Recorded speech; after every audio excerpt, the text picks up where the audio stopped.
NDA ఆలోచిస్తుంది. అది మరి ఎంతవరకు నిజమో తెలియదు కానీ అందుకని కీలక పాత్ర పోషించబోతున్నారు. ఆయన మంచి వ్యూహకర్త అనే లెక్కనైతే ఆయనే 3 సార్లు ఎందుకు ఓడిపోతాడండి బేసిక్గా. 2004, 2009 ఓడిపోలేదా, 2019లో ఓడిపోలేదా? కాబట్టి వ్యూహాలు వీళ్ళకంటే ముదురులో ఉన్నారు అక్కడ.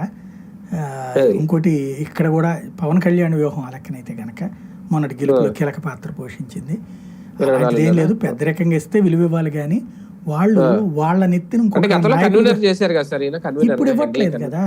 తర్వాత మోడీ, అమిత్ షా వచ్చాక ఎన్డీఏ కన్వీనర్ లేరు.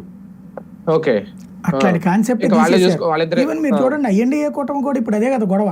మాకు నాయకత్వం చెప్పండి అంటున్నారు, వాళ్ళు ఒప్పుకోవట్లేదు అట్లా.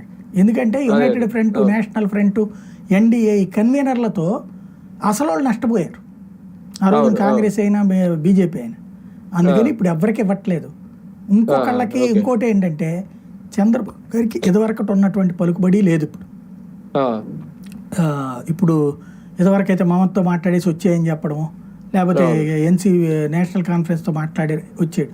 అది ఎప్పుడు ఉంటుందంటే చంద్రబాబు గారి పలుకుబడి తృతీయ ఫ్రంట్ ఉంటే నడుస్తుంది.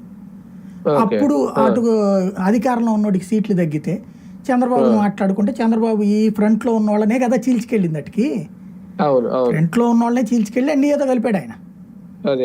ఇవాళ రోజున బీజేపీకే బోల్డ్ అంతమంది ఉన్నారు మాట్లాడి పెట్టేవాళ్ళు. ఆ రోజుల్లో బీజేపీని అంటరాని పార్టీగా చూసేవాళ్ళు, బీజేపీతో ఎవరు మాట్లాడేవాళ్ళు కాదు. అందుకని ఆ పనికి ఈయన పనికి వచ్చారు ఆ రోజున. ఇవాళ బీజేపీనే వేరే వాళ్ళని అంటరాని పార్టీగా చూస్తుంది కాబట్టి ఇవాళ కాంగ్రెస్ని అంటరాని పార్టీగా చూస్తుంది అది. కాబట్టి ఇక్కడ ఇవాళ రోజున డిపెండ్ అయ్యే పరిస్థితుల్లో వాళ్ళు లేరు. అలాంటిది చొరవ తీసుకోవాలనే రాజకీయ ఉద్దేశం ఈయనకి కూడా లేదు. రైట్ రైట్ రైట్ చూద్దాం మొత్తానికి నిజంగా